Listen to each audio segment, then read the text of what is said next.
Let's talk about autoclitic. An autoclitic is verbal behavior that involves the tacting or discrimination of our own verbal behavior and that modifies the effects of other verbal behavior. The first type is descriptive. This type tells the listener about what the speaker is saying. I see the phone isn't ringing. The second type is a-relational. These involve verbal units that couldn't stand alone and must be constructed in a particular way to be understood by the listener. The dogs are running, not dogs to the run. The second type of verbal behavior we're going to talk about is demand. A demand is a verbal response that specifies its reinforcer.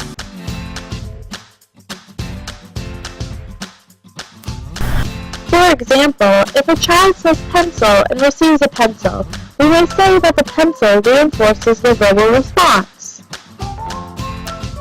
But the response needn't occur in the presence of the reinforcer. The child could ask for a pencil even if the pencil isn't present.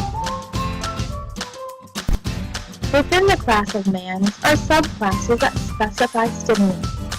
Like when the child says, "May I have a pencil?" There are also subclasses that specify the behavior of the listener, like when a teacher says, "Please wait for me." And then there is the subclass we all commonly know of as questions. This subclass specifies the listener's verbal behavior, like when someone says, "What's your name?" We can also distinguish different kinds of demands based on the contingencies they signal.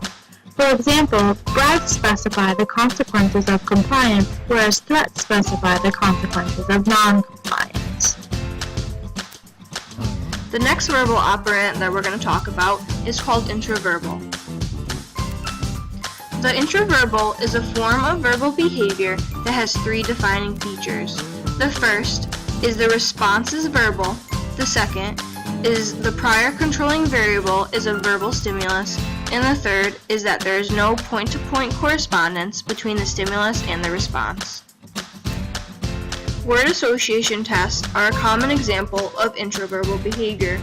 For instance, if an experimenter says stimulus and the student says response, that is an intraverbal. Math also provides some good examples of intraverbal behavior. For instance, saying 4 after a teacher asks you what is 2 plus 2 is an intraverbal. Saying response as a result of hearing response has already been classified as an echoic. It is not intraverbal because there is no point-to-point correspondence between the stimulus and the response. Saying light as the result of seeing a light come on is also not intraverbal because the prior controlling stimulus is nonverbal. Saying 5 as a result of hearing 2 plus 2 equals is still an intraverbal because all three of the defining features are present.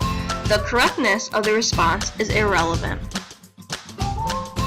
Intraverbal behavior also plays a role in conversation. For instance, when an adult asks, "What's your name?" and the child responds with "Josh," that is an intraverbal.